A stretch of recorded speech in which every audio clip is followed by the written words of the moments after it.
Hello friends, नमस्ते। Welcome back to my channel. मेरा नाम प्रज्ञा है और मेरा सिलेक्शन मैथ साइंस टीचर के रूप में TRE2 एग्ज़ाम के थ्रू हुआ है। सो अभी मैं मैथ साइंस की जो क्लास 6 to 8 की स्ट्रेटजी है, जिसकी पार्ट 1 मैंने अपलोड कर दी है, तो आप लोग उसको चाहे तो चेकआउट कर सकते हैं। यह वीडियो उसका पार्ट 2 है।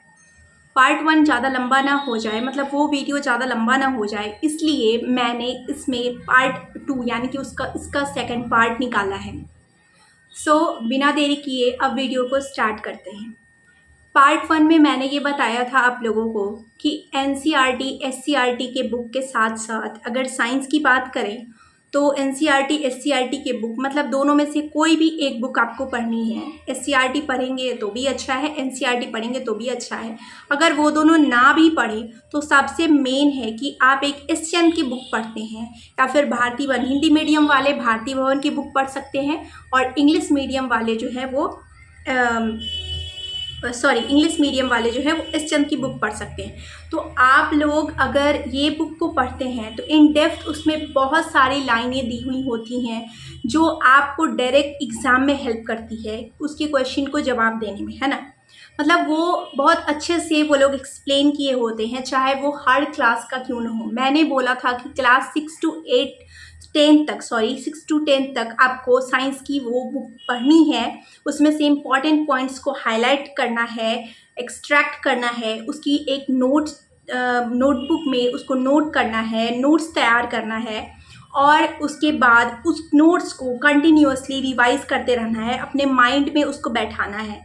और मैंने ये भी पॉइंट आउट किया था कि अगर आपको उसमें कुछ प्रॉब्लम होती है, यानी कि अगर आपको उस को पढ़ने में कोई दिक्कत आती है तो आप उसको एक टीचर की हेल्प से भी देख सकते हैं। आप चाहे तो उसमें मैंने डिटेल में इन सब बातों को डिस्कस किया है, तो आप उस वीडियो को चेकआउट कर लेंगे तो ज़्यादा बेटर रहेगा। ये उनके लिए है जो बिगिनर्स हैं, यानी कि जो अब तक किसी भी एग्ज़ाम में अपीयर नहीं हुए हैं। दैट मीन्स कि ना ही TRE2 में अपीयर हुए हैं, ना ही TRE3 में अपीयर हुए हैं। उन लोगों के लिए है कि पहले आप डिटेल में ये बुक पढ़ लें, या फिर उनके लिए है जिन्होंने उन बुक्स को अभी तक नहीं पढ़ा है। तो चलिए अब बिना देरी किए हुए उन लोगों की बात करते हैं जिन लोगों ने इन सारे बुक्स को तो पढ़ लिया है।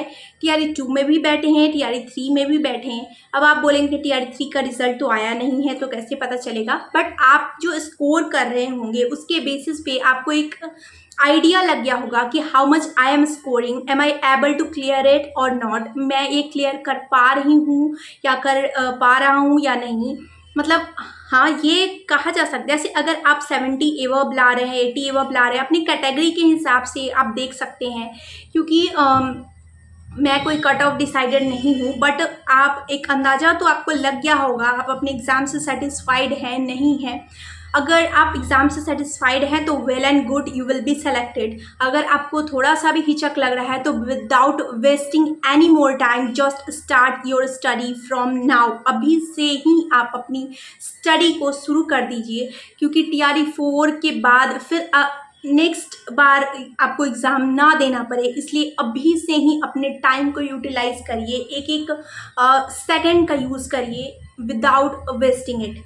ओके, सो जिन लोगों ने भी उन एग्ज़ाम में वो लोग अपीयर हुए हैं और उन्हें लग रहा है वो 2-4 नंबर से 5 नंबर से छूट रहे हैं, तो इसका मतलब है कि आप मंजिल के बहुत करीब हैं। मतलब आपको थोड़ा सा मेहनत करना है और आप अपने सक्सेस को पालेंगे।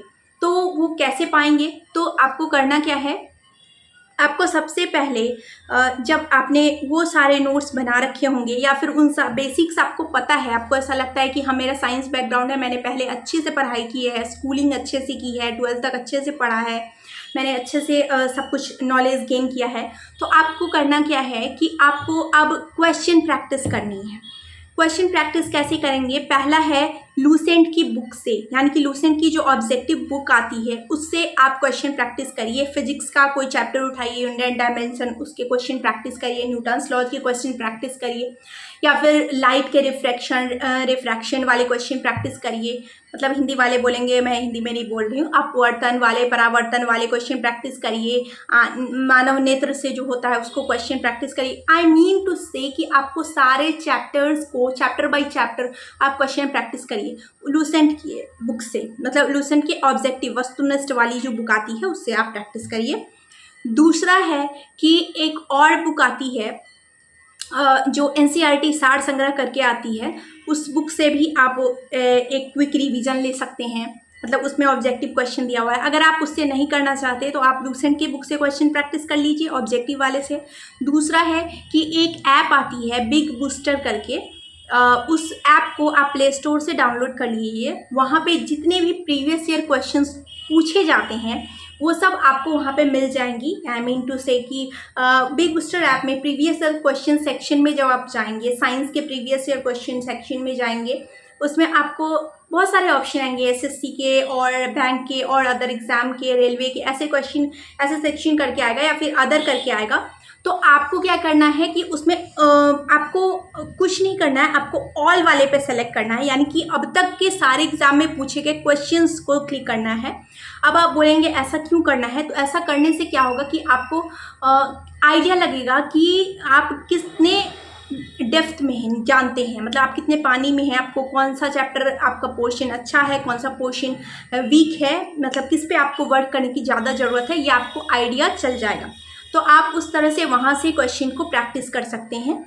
मतलब और वो ऑनलाइन होता है तो आपको तुरंत उसका जवाब मिलते जाएगा। और जो आप क्वेश्चन प्रैक्टिस करेंगे, जो भी आपका क्वेश्चन गलत होगा, जिसमें लग रहा होगा कि हाँ इसके नॉलेज को मुझे जानना चाहिए, उसमें हड़बड़ाएंगे नहीं, क्योंकि उसमें आपका सॉल्यूशन दिया होता है। वहाँ सॉल्यूशन पे क्लिक करेंगे, उसका स्क्रीनशॉट लीजिए और आप अपने फ़ोन में रख लीजिए, ताकि जब आप किसी भी टाइम फ्री हो, जिस टाइम आपको आपकी इच्छा नहीं हो रही हो कि मैं बुक खोल के पढूं या फिर कुछ और पढूं, मोबाइल चला लूं, तो आप उस टाइम वही काम करिए, क्वेश्चन प्रैक्टिस करिए, उसके सॉल्यूशन देखिए, उसके स्क्रीनशॉट को रख लीजिए, ताकि जब आपकी इच्छा ना हो बुक से पढ़ने की तो आप वहाँ से उसको देख सकें। क्योंकि आपको समय चुराना होगा, मतलब बचाना होगा, इसी तरह से आपको समय को यूटिलाइज करना होगा, है ना। और तीसरा ये भी है कि आप बीपीएससी के जो प्रीवियस ईयर क्वेश्चंस पूछे गए हैं अब तक के साइंस के, यूट्यूब पे वो डालिए और वहाँ पे जो प्रैक्टिस कराई जाती है, ऑब्जेक्टिव क्वेश्चंस करवाए जाते हैं, उन सबको आप देखिए, उन सबको खुद से जवाब देने की कोशिश करिए। इससे आपका नॉलेज एकदम बेस्ट हो जाएगा और आपको ज़्यादा कुछ करने की ज़रूरत भी नहीं होगी। और हाँ, एक और चीज़, जब आप प्रैक्टिस कर रहे होंगे और आपको लग रहा होगा कि हाँ ये चीज़ मुझे याद नहीं आ रही है, तो बेटर होगा कि अगर आपने नोट्स बनाया है तो उसको पूरा देख जाइए, या फिर उस चैप्टर को ही यूट्यूब से कोई क्लास कर लीजिए, या फिर कोई बुक लेके आप पढ़ लीजिए, है ना। अगर मान लीजिए कि आपका बेसिक अच्छा है, फिर भी आप चाहते हैं कि एक समराइज्ड मुझे कुछ मिल जाए, तो एनसीईआरटी गिस्ट करके एक बुक आती है, वो आप पढ़ सकते हैं। एनसीईआरटी गिस्ट करके वो साइंस की बुक आती है 9th-10th की, किरण पब्लिकेशन की, वो आप लेके आप उसको पढ़ सकते हैं। तो उससे भी आपको बेटर आइडिया मिल जाएगा और क्वेश्चन प्रैक्टिस करेंगे, दिस इज़ एनफ, वो आपके लिए एनफ है। But try to extract more and more knowledge, try to gain more and more knowledge, और एकदम मतलब फेथ रखिए, बी स्पिरिचुअल ऑल्सो, मतलब भगवान से भी अपने आप के लिए डेली प्रे करिए, खुद के लिए प्रे करिए। मैं हमेशा ही इस बात पे जोर देती हूँ कि आपको गॉड से प्रे करना है, गॉड से मांगना है, अपने लाइफ के लिए मांगना है। क्योंकि ऐसा बताया जाता है कि जब तक हम ऊपर वाले से नहीं मांगते हैं वो हमें कुछ नहीं देते हैं, है ना। तो आपको इस तरह से करना है, भगवान से डेली प्रे करना है कि आप जिस कार्य में लगे हैं, जिस काम में लगे हैं, वो आपका पूरा करे भगवान, आपको अपना एम पाने में आपकी हेल्प करें, है ना। एंड आई एम श्योर कि आप इतनी मेहनत कर रहे हैं तो आपको ज़रूर वो चीज़ मिलेगी, है ना, आप सक्सेसफुल ज़रूर बनेंगे। So okay, let's talk about math का भी जिनका लगता है कि मैथ्स मेरा बेसिक स्ट्रांग है बट थोड़ा बहुत एग्जाम में गड़बड़ हो जाता है, एग्जाम में मुझे आता सब कुछ है बट एग्जाम प्रेशर की वजह से गड़बड़ हो जाता है, then it will be better कि आप क्वेश्चन प्रैक्टिस करें। जैसे अमरजीत सर जो है, एक नवीन सर की जो क्लासेस चलती हैं उनके अमरजीत सर हैं, सॉरी अमरजीत सर की मॉक टेस्ट वाली आती है, उन्होंने बहुत सारे क्वेश्चंस प्रैक्टिस करवा रखे हैं। आप पहले के भी टीजीटी वाले 9th-10th वाले क्वेश्चन वो प्रैक्टिस करवाते हैं, उसको देखिए, या फिर आपके जो 6 to 10 करके वो क्वेश्चन प्रैक्टिस करवाते हैं कंबाइंड, वो देखिए। मतलब हर चीज़ को आप देखिए। और मैं ये भी कहूँगी कि 9th-10th की RS अग्रवाल जो बुक है उसको भी रिवाइज कर जाइए, 8, 6, 7 की बुक को रिवाइज कर जाइए। मतलब अगर आपको आता है तो भी आप ऐसे करिए कि 9th-10th की बुक को तो ज़रूर ही एक बार रिवाइज कर लीजिए, 6 to 8 को भी रिवाइज कर लीजिए। कैसे रिवाइज करेंगे, मतलब कि आपको ये नहीं कह रही कि मैं चैप्टर वाइज आप ऐसे बनाओ, जस्ट पिक द बुक। आप जो भी क्लास का बनाना चाहते हैं, suppose that you want to solve the question of class 8 की क्वेश्चन को सॉल्व करना चाहते हैं, क्लास 8 की मैथ्स की बुक को सॉल्व करना चाहते हैं, तो टेक आउट द बुक और आप you select the random question को सेलेक्ट करिए। सपोज दैट कि आप उसमें फर्स्ट चैप्टर के क्वेश्चन, मतलब आप ये मानिए कि today I am going to give 3 hours. अगर आप चाहेंगे तो मैं इसके लिए एक टाइम स्लॉट वाला भी वीडियो बना लूँगी, बट वो प्रेफरेबली हर पर्सन टू पर्सन डिफर करता है। बट आप, अगर आपकी इच्छा होगी, आप चाहेंगे, तो मैं ज़रूर बनाऊँगी, वीडियो बना दूँगी आप लोगों के लिए। तो आपको क्या करना है, बुक उठानी है, हर चैप्टर की करना है कि आज मैं हर एक चैप्टर का जो है वो मैं 4 क्वेश्चन गैप करके उसमें से क्वेश्चन बनाऊंगा। सपोज दैट किसी चैप्टर में 12 क्वेश्चन है, तो आप 1 नंबर बना लीजिए, 4 नंबर बना लीजिए, 8 नंबर बना लीजिए, 12 नंबर बना लीजिए। तो ऐसे करके 3-4 क्वेश्चन आपने बना लिया। और आपको एक टाइम स्लॉट डिसाइडेड रखना है कि आज मैं, अगर इसमें 12 चैप्टर है तो I will solve the question of 6 chapter, 6 chapter के क्वेश्चन मैं सॉल्व करूँगा या करूँगी। और उस तरह से आपका 6 चैप्टर डिसाइड हो, मतलब कंप्लीट हो जाएगा। बड़ा चैप्टर है तो आप वैसे करिए, हर एक्सरसाइज से क्वेश्चन बनाइए।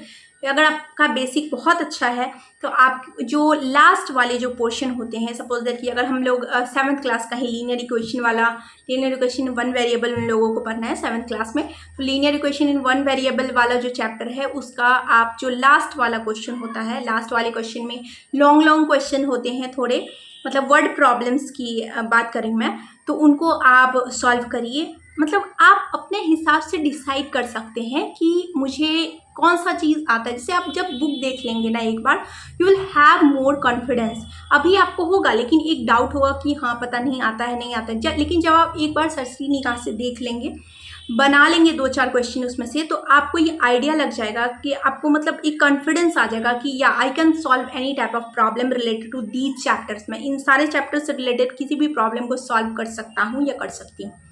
तो आपको इस तरह से करना है। और फिर मैंने बताया भी कि वो अमरजीत सर वाले जो प्रैक्टिस अमरजीत सर ने करवा रखा है उसको आप अच्छे से सॉल्व करिए। मतलब उनसे उनका जो मॉक टेस्ट है उसको आप सॉल्व करिए।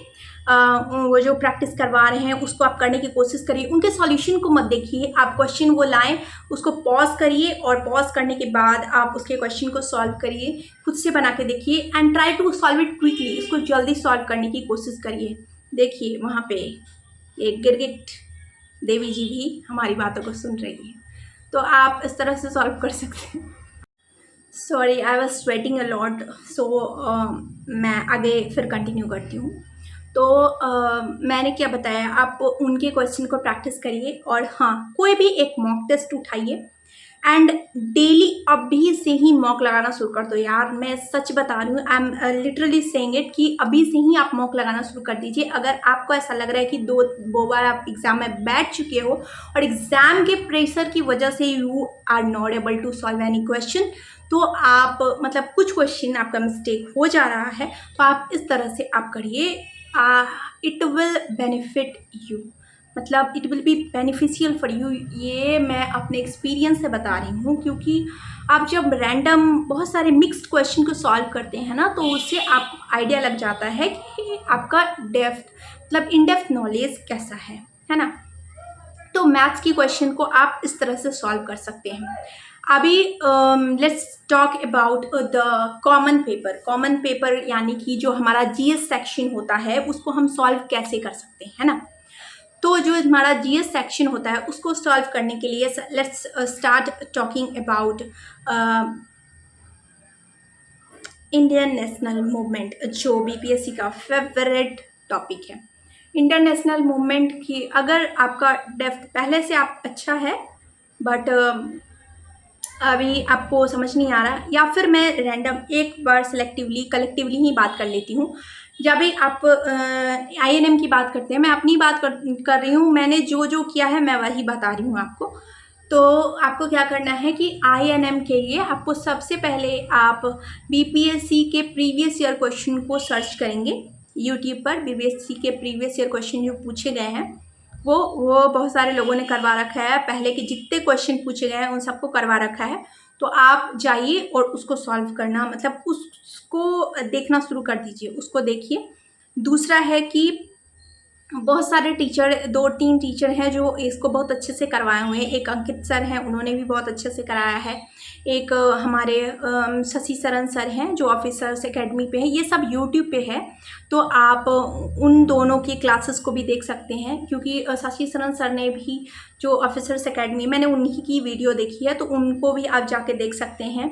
मतलब उन्होंने क्या किया है, अभी जो हाल फिलहाल में टीआरई 3 के लिए भी उन्होंने कराया 5 घंटे 1.5 घंटे ऐसे करके उन्होंने 1-2 पार्ट में उन्होंने करा रखा है, शायद 2 पार्ट में करा रखा है। अब एग्जैक्टली मुझे याद नहीं कि 2 है या 3 है, बट मुझे एक 5 या 5.5 घंटे की वीडियो है, उसके अलावा भी कोई एक वीडियो है 1 घंटे या 1.5 घंटे की। तो आपको उस वीडियो को देखना है, उसमें उन्होंने स्टार्टिंग से करवा रखा है, और बेटर होगा कि उसका आप एक नोट्स बनाते चले जाएं, क्योंकि वो एक क्वेश्चन में एक बहुत सारा क्वेश्चन आपको बहुत सारी की पॉइंट्स उससे रिलेटेड बता देते हैं। कि जैसे अगर आईएनएम जो हमारा है भारतीय राष्ट्रीय कांग्रेस जो है वो शुरू हुआ, कैसे हुआ, कब गठन हुआ, तो आईएनएम की आप 1885 से 1947 की वीडियो मतलब के नॉलेज को तो आप गेन करेंगे ही। देखिए, मैं पर्सनली क्या फील करती हूँ कि अगर आप सिर्फ मैथ्स या साइंस पे फोकस करेंगे तो आपका सिलेक्शन लेना मुश्किल हो जाएगा, क्योंकि आपको जितने भी सब्जेक्ट्स हैं उन सब पे आपको ध्यान देना ज़रूरी है, तभी जाके एक आप अच्छा स्कोर लेके आएंगे। अगर आप जनरल कैटेगरी से बिलोंग करते हैं तो भी, या फिर अगर आप कोई और अदर कैटेगरी से बिलोंग करते हैं तो भी आपको एक अच्छा स्कोर लेके आना पड़ेगा, क्योंकि दिनों दिन कट ऑफ बढ़ती जा रही है, बच्चे मेहनत कर रहे हैं, तो हमें भी मेहनत करना चाहिए, है ना। क्या करना है कि आईएनएम की वीडियो देखनी है 1885 से 1947 तक की। आप दोनों सर में से किसी का भी वीडियो देख सकते हैं, चाहे तो दोनों का देख सकते हैं। आपको एनफ टाइम है, आपको ये डिवाइड करना होगा कि अभी से ही मुझे किस तरह से डिवाइड करना है, किस तरह से टाइम स्लॉट बनाना है, ताकि मैं सारे सब्जेक्ट्स को कवर कर पाऊँ। लेकिन अगर आप चाहेंगे कि पढ़ाई के साथ साथ मैं बहुत सारा कुछ कर लूँ, मौज मस्ती भी कर लूँ, then this is not possible my friend. तो आपको मेहनत करनी ही पड़ेगी, ऐसे ही मेहनत करनी पड़ेगी, और आपको अपना टाइम, अपना एनर्जी, अपना एफर्ट्स सब कुछ अपने स्टडी को डेडिकेट करना होगा, अपने एम को डेडिकेट करना होगा। तो उसके बाद हम बात करेंगे कि आईएनएम की आप वैसे कर लेंगे। उसके अलावा दूसरा ये भी है कि जितने भी जनजातीय आंदोलन है, किसान विद्रोह है, फिर आपका प्रेस गठन कब हुआ, या फिर आपका प्रेस से रिलेटेड जो भी कोर्ट की उन्होंने क्या दिया, वो सब आप कर लेंगे। विदेश में उन्होंने क्या क्या गठन किया वो भी आपको पढ़ना होगा, है ना। मतलब आप वो पढ़ लेंगे तो आपके लिए अच्छा होगा, ताकि लास्ट मोमेंट पे, लास्ट का जब 1 मंथ बचे, लास्ट के जब 15 डेज बचे ना, उस टाइम बच्चे बहुत ज़्यादा कंफ्यूज होते हैं, लिटरली कंफ्यूज हो जाते हैं। तो उस टाइम जब ये सब आप रेडी रखेंगे तो आपका कॉन्फिडेंस बूस्ट होगा। उस time you will not need to search कि हाँ मैं इस वक्त क्या पढ़ूँ क्या ना पढ़ूँ। उस टाइम आपके पास नोट्स होंगे, बस आपको वही रिवाइज करना होगा। सेकंड में बात कर लेती हूँ ज्योग्राफी की। ज्योग्राफी के लिए भी ऑफिसर्स एकेडमी के ही एक सर हैं, अंकित सर, या उनका वीडियो आप देख सकते हैं। उन्होंने एनसीईआरटी एससीईआरटी सीरीज़ करा रखी है।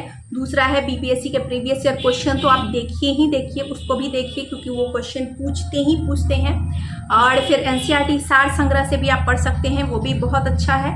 उसके बाद फिर आप बिग बूस्टर ऐप जो मैंने पहले बता रखा है आपको, उससे भी आप क्वेश्चन प्रैक्टिस करिए, चाहे वो भारतीय राष्ट्रीय कांग्रेस वाला हो, मतलब INM वाला हो, या फिर आपका ये वीडियो हो, मतलब कि सॉरी, या फिर आपका जियोग्राफी पोर्शन हो। इंडियन जियोग्राफी को भी अच्छे से देख के जाइएगा। इंडियन जियोग्राफी उनका फेवरेट टॉपिक है। पहाड़, पर्वत, पठार, नदियाँ, ये सब वो लोग पूछते ही पूछते हैं। तो आपको इन सब पे फोकस करना ही करना है ना। मतलब कि आपको छोड़ना नहीं है। आप किसी भी चीज़ को इग्नोर मत करिएगा प्लीज़। और इंडियन ज्योग्राफी को तो अच्छे से देख के जाइएगा। जैसे वोल्केनो वगैरह का है तो वो सब भी देखते जाइएगा, जैसे उससे रिलेटेड वो लोग पूछते ही पूछते हैं, है ना। फिर मैं नेक्स्ट बात कर लेती हूँ करंट अफेयर की। तो करंट अफेयर अभी से ही मतलब थोड़ा थोड़ा करके पढ़ना शुरू कर दीजिए, या फिर आप लास्ट में 10-15 दिन बचेंगे तो भी आप देख लीजिएगा। क्योंकि मैं तो सच बता रही हूँ, मैंने 15-20 दिन में मैंने देखा था, लेकिन फिर क्या होता है लास्ट मोमेंट पे क्वेश्चन कुछ ऐसे आ जाते हैं। क्योंकि करंट अफेयर जो है वो मतलब पूरा टू पूरा आपके लक पे डिपेंड करता है, लेकिन हम उसको पूरा छोड़ भी नहीं सकते हैं, क्योंकि छोड़ देंगे तो हमारा कॉन्फिडेंस और डाउन हो जाएगा। तो हम उसको क्या करेंगे, half an hour per day करके डेडिकेट कर सकते हैं। जैसे आज हाफ एन आवर दे दिया या फिर कल हाफ एन आवर दे दिया। अभी हमेशा हमें पता है कि 6 महीना पहले का पूछते हैं करंट अफेयर, तो हम उस तरह से कर सकते हैं। उसमें भी ऑफिसर्स एकेडमी के जो एक सर हैं वो अच्छा पढ़ाते हैं, उत्कर्ष क्लासेस के भी एक सर हैं वो भी अच्छा करंट अफेयर पढ़ाते हैं। तो आपको सर्च आउट करना है कि आपके लिए कौन से बेस्ट है। मैं पहले भी ये बोलती हूँ और आज भी मैं बोल रही हूँ, बस मैं बता देती हूँ कि कौन से टीचर से मैं तो पढ़ी थी। तो कल्याणी मैम से मैंने पढ़ा था। कल्याणी मैम ऑफिशियल जो एक करके चैनल है, जो खान सर वाली क्लासेस में KGS में पढ़ाती हैं, उनका वीडियो मैंने देखा था। तो आपका क्या होगा कि एक नॉलेज डेवलप हो जाएगा। कि देखिए लास्ट मोमेंट पे, तो आप अगर लास्ट मोमेंट पे पढ़ना चाहते हैं तो 1 मंथ पहले से पढ़ना शुरू कर दीजिएगा, या फिर डेली डेली करके हाफ एन आवर करके डेडिकेट करते चले जाइए। तो फिर बेटर रहेगा आपके लिए कि लास्ट टाइम में फिर आपको बेचैनी नहीं होगी कि कितना पढ़ूं, कहाँ से पढ़ूं। फिर वन साइड वीडियो देखना होगा, उस टाइम में आपको फिर कुछ ना कुछ लैग कर जाएगा, है ना। रही बात मैथ्स और साइंस की, तो वो तो आपका अपना सब्जेक्ट है, वो आप उसके लिए प्रिपेयर कर ही रहे हैं। तो आप जितना मैथ साइंस के लिए प्रिपेयर कर रहे हैं वही आपके लिए इनफ है। आपको ये हेल्प कर देगा उन सारे पोर्शन में भी।